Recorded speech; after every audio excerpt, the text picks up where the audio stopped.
மனிதநேய பண்பாளர், சிறந்த அரசியல்வாதி, சிறந்த நடிகர், மக்கள் மனதில் பாசிட்டிவான ஒரு புரட்சிகரமான கருத்துக்களை பதிச்சவர் யாருன்னா அது புரட்சி கலைஞர் விஜயகாந்த் தான். விஜயராஜ் அப்படின்னு சொல்லிட்டு மதுரையிலேருந்து வந்த ஒரு சாதாரண மனித ஒரு ரைஸ் மில் ஓனர் விஜயகாந்த் அப்படிங்கிற மிகப்பெரிய நடிகராகி மிகப்பெரிய அரசியல்வாதி, ஆட்சி கட்டிலில் அமரக்கூடிய தகுதி படைத்தவராக மிகப்பெரிய அரசியல்வாதியாக வந்தார். எதிர்க்கட்சி தலைவராக வந்தார். குறுகிய காலத்தில் 8.33% ஓட்டு பெற்று மிகப்பெரிய அளவில் இருந்தார். ஆனால் கால சூழ்நிலைகள், சில சந்தர்ப்பங்கள் கொஞ்சம் ட்ராக் மாறி பல விஷயங்கள் நடந்து முடிஞ்சிருக்கு. ஒரு 4 வருஷமாக உடம்பு சரியில்லாமல் அவர் ஆதிப்பட்டிருந்தார். உடல்நலக்குறைவால் 21 வயசில் காலமானார். அவர் அவங்க கட்சி அலுவலகத்தில், கோயம்பேடு கட்சி அலுவலகத்தில் வச்சுருந்தாங்க. இடம் பற்றலை அப்படின்னு கவர்மெண்ட்டுக்கு ஒரு கோரிக்கை வைக்கிறாங்க. எங்களுக்கு இடவசதி அதிகமாக வேணும், அதனால் ராஜாஜி மண்டபத்தை கொடுங்க அப்படின்னு. அதுக்கு பதில் என்ன சொன்னால் தீவுத்திடலில் ஒதுக்குறாங்க. தீவுத்திடலில் ஏறக்குறைய 15 லட்சம் பேருக்கு மக்கள் அவருக்கு இறுதி அஞ்சலி செலுத்தியிருக்காங்க. அது மட்டும் கிடையாது, தமிழக அரசு சார்பில் 72 குண்டுகள் முழங்க அரசு மரியாதையும் செய்யப்பட்டிருக்கு. இது மிகப்பெரிய ஒரு நல்ல செய்தியாக இருக்குது. என்னதான் அரசியல் கட்சியாக இருந்தாலும், மாற்றுக்கருத்து இருந்தாலும், தமிழக அரசுக்கு இந்த ஒரு செயல் ஒரு மிகப்பெரிய நற்பெயரை ஏற்படுத்தி கொடுத்துருக்குது. அது ஸ்டாலினாக இருந்தாலும் சரி, உதயநிதியாக இருந்தாலும் சரி, KN நேருவாக இருந்தாலும் சரி, சென்னை மாநகராட்சி கமிஷனர் ராதாகிருஷ்ணன் IAS அவர்களாக இருந்தாலும் சரி, DGP சங்கர் ஜிவாலாக இருந்தாலும், இப்படி ஒட்டுமொத்த தமிழக அரசுக்கு ஒரு நல்ல நற்பெயரை ஏற்படுத்தி கொடுத்துருக்கு. சோசியல் மீடியாவிலையும் சரி, ப்ரெஸ் எல்லாத்துலேயுமே, டிவி, பேப்பர் எல்லாத்துலேயும் பார்த்திங்கன்னா ஸ்டாலின் அரசுக்கு மிகப்பெரிய நன்றி, ஒரு நல்ல செயலை செஞ்சுருக்காங்க. என்னதான் மாற்று கருத்து கொண்ட கட்சி தலைவராக இருந்தாலும் அவருக்கு ஒரு நல்ல மனித பண்பாளர். எல்லாத்துக்குமே தெரியும் விஜயகாந்த் அப்படின்னா அவர் எவ்வளோ நல்ல கேரக்டர் வைஸ் எப்படி அவர் அப்படிங்கிறது எல்லாத்துக்குமே தெரியும்.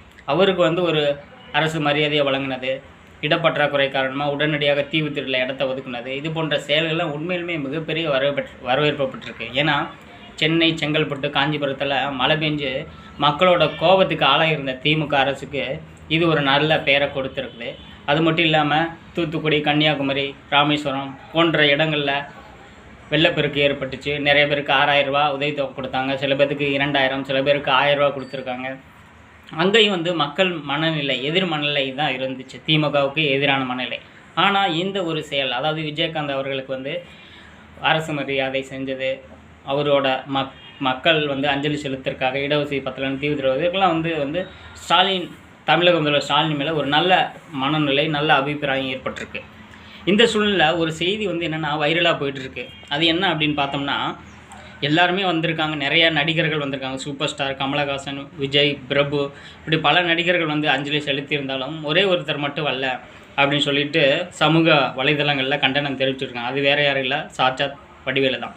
வடிவேலு 2019 தேர்தலில் திமுகவோட பிரச்சார பீங்கே செயல்பட்டார்.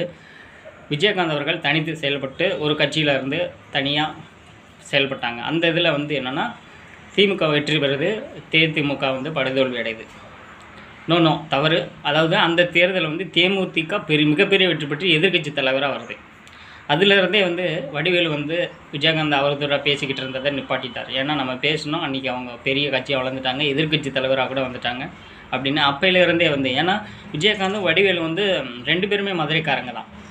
ஆரம்ப காலகட்டத்தில் விஜயகாந்த் தான் வடிவேலுக்கு மிகப்பெரிய பட வாய்ப்புலாம் கொடுத்து அவர் நல்ல ஒரு நிலைமைக்கு வர்றதுக்கு காரணமாக இருந்தவர் கேப்டன் விஜயகாந்த் அவர்களாம். ஆனால் அவருக்கு இப்படி துரோகம் பண்ணிட்டாரே அப்படின்னு சொல்லிட்டு சோசியல் மீடியாவில் இருந்துச்சு, பொதுமக்கள் கருத்துக்களை கேட்டனாலும் எல்லாருமே என்ன சொல்கிறாங்கன்னா, வடிவேல் கண்டிப்பாக வந்திருக்கணும், அவரை பார்த்துருக்கணும். ஆனால் அவர் கலந்துக்கிட்டது மிகப்பெரிய துரோகம், மிகப்பெரிய நம்பிக்கை துரோகம் அப்படின்னு சொல்லியிருக்காங்க. அது மட்டும் இல்லாமல் நடன இயக்குனர் பிருந்தா, கலா மாஸ்டர் அப்படின்னு சொல்லுவோம், அவங்க கூட என்னென்னா சோசியல் மீடியாவில் ஒரு கோரிக்கை, ஒரு விண்ணப்பம் வச்சுருக்காங்க. என்ன சார், வடிவேல் சார், நீங்கள் கண்டிப்பாக விஜயகாந்த் சார் கேப்டன் சாரோட இறுதி சடங்கில் நீங்கள் கண்டிப்பாக கலந்துக்கணும், அது உங்களுக்கு தான் மிகப்பெரிய பாக்கியம், அவருக்கு உங்களுக்கு எவ்வளவோ நன்மைகள்லாம் செஞ்சுருக்காரு அப்படின்னு கோரிக்கை வச்சுருந்தாங்க. ஆனால் வடிவேல் வந்தாருன்னா வரல.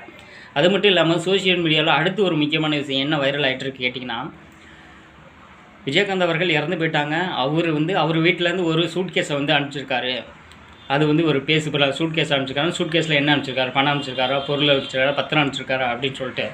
ஆனால் அந்த சூட்கேஸ் என்னென்னா ஆரம்ப காலகட்டத்தில் விஜயகாந்தும் வடிவேலும் ஒன்றா தங்கியிருந்தப்போ விஜயகாந்த் அவர்கள் வடிவேல்கிட்ட எனக்கு ஒரு சூட்கேஸ் வேணும் துணி வைக்கிறதுக்கு அப்படின்னு கேட்டிருக்காரு. அந்த டைமில் வடிவேல் அவருக்கு உதவி செஞ்சுருக்காரு. அந்த சூட்கேஸை தான் நான் திரும்ப கொடுத்துருக்காங்க. இதுதான் சோசியல் மீடியாவில் இது மாதிரி பல வகையான சர்ச்சையான கருத்துக்கள் வந்து சோசியல் மீடியாவில் வைரல் ஆகிட்டுருக்கு. எப்போயுமே சோசியல் மீடியாவில் பார்த்தீங்கன்னா உண்மையான கருத்துக்கள் ஸ்ப்ரெட் ஆகுதா அப்படின்னு பார்த்தோம்னா கிடையாது. நெகட்டிவான கருத்துக்கள் தான் வேகமாக வந்து ஸ்ப்ரெட் ஆகுது. மக்களோட மனநிலை மிகப்பெரிய தாக்கத்தை மாற்றத்தை ஏற்படுத்துது. இது தொடர்ந்து நடைபெற்று தான் இருக்குது. இதுக்கு என்ன தான் சென்சார் போர்டு, சிஎன்பிசி எல்லாமே கொண்டு வந்தாலும் தொடர்ந்து இது போன்ற நிகழ்வுகள் நடந்துக்கிட்டே தான் இருக்குது. இதை தடுக்க போகிறது யாருன்னா சென்ட்ரல் கவர்மெண்ட்டும் ஸ்டேட் கவர்மெண்ட் தான். இருந்தாலும் சோசியல் மீடியாவுக்கு சில வரையறைகள் அப்படிங்கிறது கிடையாது, சென்சார்ஸ் கிடையாது. அதனால் தொடர்ந்து இது போன்ற நடக்குது. ஆனால் நம்ம வந்து என்னென்னா ஒவ்வொரு நிகழ்வையும், ஒவ்வொரு நிகழ்ச்சியையும், ஒவ்வொரு செய்தியையும் அனலைஸ் பண்ணி இது உண்மையா பொய்யா, உண்மையாக தான் சொல்கிறாங்களா அப்படிங்கிறத நம்ம தெரிஞ்சுக்கணும். இந்த வீடியோ தொடர்ந்து பார்த்ததுக்கு நன்றி. தேங்க்யூ. இது போன்ற பல சமூக சிந்தனையுள்ள கருத்துக்களை வெளிக்கொண்டுறதுக்காக ஒய்டிவி தமிழ் சிறப்பாக செயல்பட்டுக்கிட்டு இருக்கோம்.